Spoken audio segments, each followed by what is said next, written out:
Hi friends, அனைவருக்கும் வணக்கங்க. எல்லாரும் நல்லா இருக்கீங்களா? இன்னைக்கு நம்ம சேனல்ல ஒரு சூப்பரான ரெசிபி தாங்க இன்னைக்கு நம்ம பார்க்க போறோம். சிக்கனும் பன்னீரும் போட்டு பன்னீர் சிக்கன் கிரேவி இன்னைக்கு நம்ம பண்ண போறோங்க ட்ரெடிஷனல் முறையில. அது தேவையான பொருளாக நான் எடுத்து வச்சிருக்கேன். வாங்க அது என்னென்ன எடுத்து வச்சுக்கணும் வாங்க பார்க்கலாம். வாங்க வீடியோக்குள்ள போகலாம். பன்னீர் சிக்கன் கிரேவி பண்ணுறதுக்காக நம்ம தேவையானதெல்லாம் எடுத்து வச்சுக்கோங்க. 1 kg சிக்கன் எடுத்து வச்சிருக்கேன். அடுத்தது பன்னீர், தக்காளி. இது வந்து நம்ம மசாலாலாம் கிரேவிக்கு மசாலா ரெடி பண்ணுறதுக்காக இது தனியாக நான் அரிஞ்சு வச்சிருக்கேன். வெங்காயம், தக்காளி, பச்சை மிளகாய், இஞ்சி, பூண்டு. இது வந்து நம்ம கிரேவிக்கு ரெடி பண்ணுறதுக்கு. அடுத்து நம்ம தாளிப்புக்காக வெங்காயம் 2 அரிஞ்சு வச்சிருக்கேன், தக்காளி 2 அரிஞ்சு வச்சிருக்கேன். நமக்கு தேவையான அளவு கருவேப்பிலை. அடுத்தது மசாலா பொருட்கள் வந்து கரம் மசாலா, வெறும் மிளகாத்தூள், தனியாத்தூள். இதுதாங்க இன்னைக்கு நம்ம எடுத்து வச்சிருக்கோம். அடுத்து இஞ்சி பூண்டு பேஸ்ட் இதெல்லாம் நம்ம எடுத்து வச்சுக்கோங்க. இன்னைக்கு இதை வச்சு தான் நம்ம வந்து ட்ரெடிஷனல் முறையில் நம்ம பன்னீர் சிக்கன் கிரேவி பண்ண போகிறோம். நம்ம மண்சட்டியில் தாங்க இன்னைக்கு பண்ண போகிறோம். அதுக்கு நம்ம மண்சட்டி எடுத்து வச்சாச்சு. நம்ம ஸ்டவ் பற்ற வச்சு மண்சட்டி வச்சுட்டோம். சட்டி சூடாகட்டும். சட்டி சூடாச்சு. நம்ம ஆயில் சேர்த்துக்கலாம். நம்ம பன்னீரை பொரிக்க போகிறோம். ஃபர்ஸ்ட்டு அதுக்கு தேவையான அளவு ஆயில் சேர்த்துக்குவோம். ஆயில் சூடாகிட்டு இருக்கு பாருங்க. பன்னீர் இந்த மாதிரி நான் பீஸாக வச்சு சின்ன பீஸாக கட் பண்ணி வச்சுருக்கேன். இப்போ அதை நம்ம சேர்த்துக்கலாம் ஆயில்ல. இதை அப்படியே நம்ம ஃப்ரை பண்ணி எடுத்துக்குவோம்.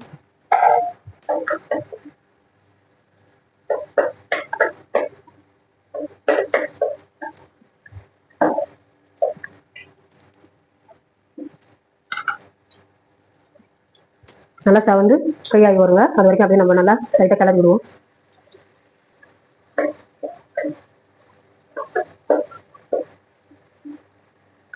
நம்ம மண் சட்டியில் செய்யும்போது எந்த ஒரு ரெசிபியுமே நல்ல ஒரு டேஸ்டியாகவும் ரொம்ப நல்லாவும் இருக்குங்க. அதுக்காக தான் நம்ம மண் சட்டி அதிகமாக நான் யூஸ் பண்ணுறது. அவ்வளோதாங்க. பன்னீர் நல்லா ஃப்ரை ஆகி வந்துருச்சு, புரிஞ்சிச்சு. இப்போ நம்ம இதை எடுத்துடலாம்.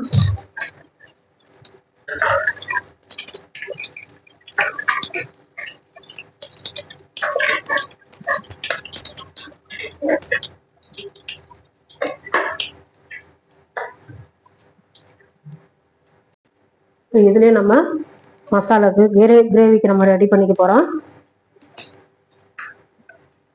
இது வெங்காயம், தக்காளி 2 நான் அரிஞ்சு வச்சிருக்கேன். இந்த மொத்தமா சேர்த்துக்கிறேன்.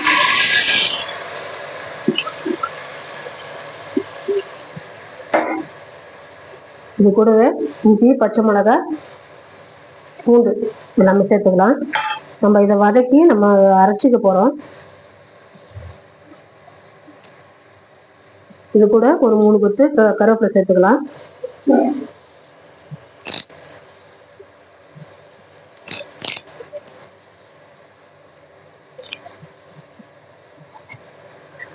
எல்லாம் நல்லா நம்ம வதக்கி விட்டுக்கோங்க.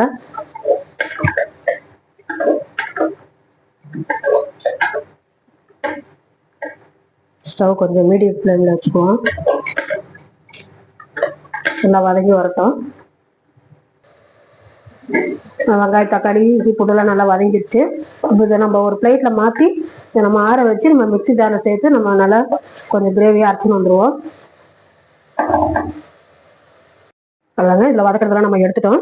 இப்போ நம்ம தாளிச்சிக்கலாம் கிரேவி. இப்போ கொஞ்சமாக சோம்பு சேர்த்துக்குவோம். அடுத்தது நம்ம பொடியை நறுக்கி வச்ச வெங்காயம், பச்சை மிளகாய் 2 போட்டுடலாம். நல்லா கொஞ்சம் வதக்கி விட்டுக்குவோம்.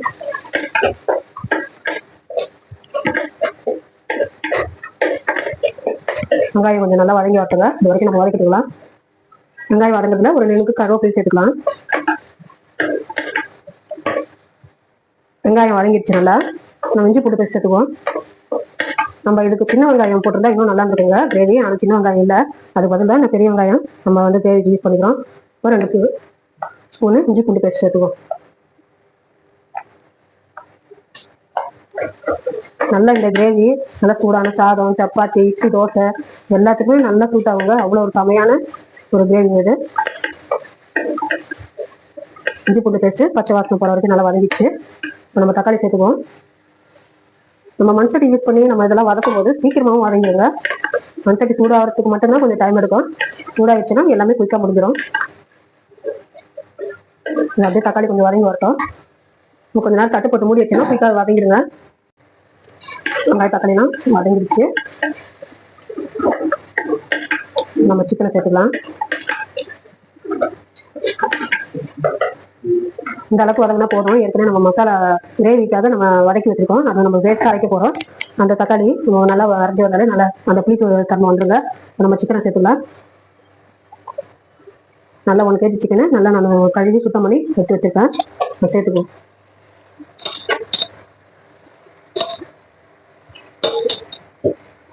இன்னைக்கு நீங்கள் உங்கள் வீட்டில் சண்டே ஸ்பெஷல் என்னென்ன செஞ்சீங்க அப்படின்னு கமெண்ட்டில் சொல்லுங்கள்.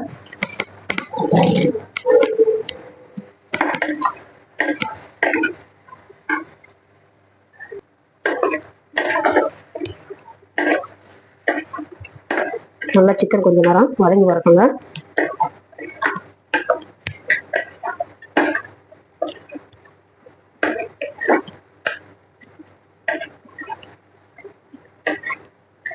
கொஞ்ச நேரம் நம்ம அப்படியே மூடி வைக்கலாம்.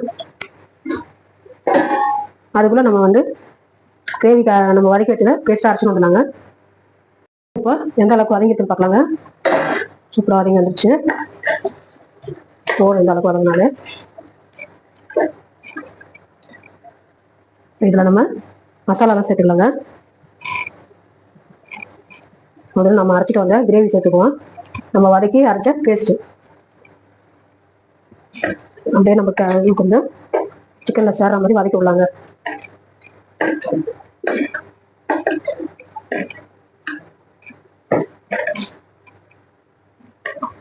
இது கூட நம்ம மசாலா சேர்த்துக்கலாங்க. வந்து கரம் மசாலா ஒரு 1.5 ஸ்பூன், அடுத்தது வெறும் மிளகாத்தூள் 1 ஸ்பூன். நம்ம பச்சை மிளகாலாம் போட்டுருக்கோம், அதனால் 1 ஸ்பூன் வெறும் மிளகாத்தூள் இருந்தால் போதும். தனியாத்தூள் ஒரு 2 ஸ்பூன், அவ்வளோதாங்க போதும் கிரேவிக்கு. இது எல்லாமே நம்ம மசாலாலாம் நல்லா சேர்ற மாதிரி வதக்கி விட்டுருவோம். அடி பிடிக்காமல் மெதுவாக நம்ம கிளறி விட்டுருங்க. நல்லா சிம்மில் வச்சுக்கணும். சிக்கனுக்கு தேவையான உப்பு சேர்த்துக்கலாம். கல் உப்பு தாங்க, நல்லா ஒரு அரை கைப்பிடி அளவு சேர்த்தா போதும். அப்படியே உப்புலாம் நல்லா மிக்ஸ் ஆகிற மாதிரி கிளறிடலாம்.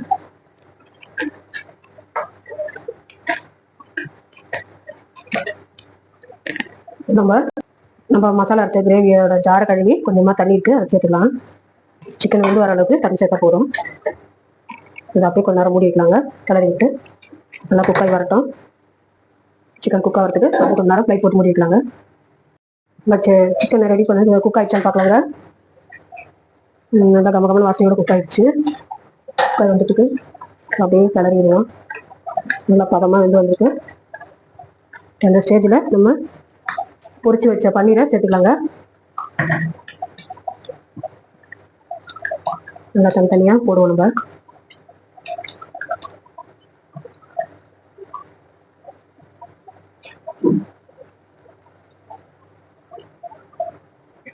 நம்ம பொரிச்சு வச்ச பன்னீர் எல்லாத்தையும் சேர்த்துட்டோம். அப்படியே இந்த மசாலா கிரேவியில் மிக்ஸ் ஆகிற வரைக்கும் நம்ம அப்படியே கிளறி விடலாம். நல்லா இன்னைக்கு செமையாக சூப்பரான ரெசிபிங்க. நல்லா பன்னீர் சிக்கன் கிரேவி நம்ம சப்பாத்தி, சாதம், தோசை, இட்லி எல்லாத்துக்குமே சூட்டபிளாக இருந்துச்சு கிரேவி. நீங்களும் வீட்டில் ட்ரை பண்ணுங்கள். ட்ரை பண்ணிட்டு எப்படி இருக்குன்னு சொல்லுங்கள். கொஞ்ச நேரம் அப்படியே பன்னீரில் மசாலாலாம் சேரட்டும். அப்படியே குக்காய் வரட்டும். ஒரு 5 நிமிஷம் மூடி வைக்கலாம். இப்போ நம்ம கிரேவி எந்த அளவுக்கு ரெடி ஆகிடுன்னு பார்ப்போங்க. சூப்பராக ரெடி ஆகிடுச்சு பாருங்கள். அவ்வளோதாங்க. நல்லா சிக்கன்லாம் வந்து பன்னீரில் மசாலாலாம் நம்ம கலந்து மிக்ஸ் ஆகி நல்லா பன்னீர் சிக்கன் கிரேவி ரெடி. இப்போ நம்மகிட்ட கொத்தமல்லி இல்லை, அதுக்கு பதில் எனக்கு கருவேப்பிலையை போட்டுக்கோங்க. அவ்வளோதாங்க, நம்ம ரெசிபி முடிஞ்சிச்சு. நீங்களும் வீட்டில் இதே மாதிரி நீங்கள் உங்கள் வீட்டில் ட்ரை பண்ணி எப்படி இருக்குன்னு அவங்க கமெண்ட்டில் சொல்லுங்கள் ஃப்ரெண்ட்ஸ். நம்ம வீடியோ பிடிச்சிருந்தா லைக் பண்ணுங்கள், ஷேர் பண்ணுங்கள், சப்ஸ்கிரைப் பண்ணுங்கள் ஃப்ரெண்ட்ஸ். தேங்க்யூ ஃபார் வாட்சிங்.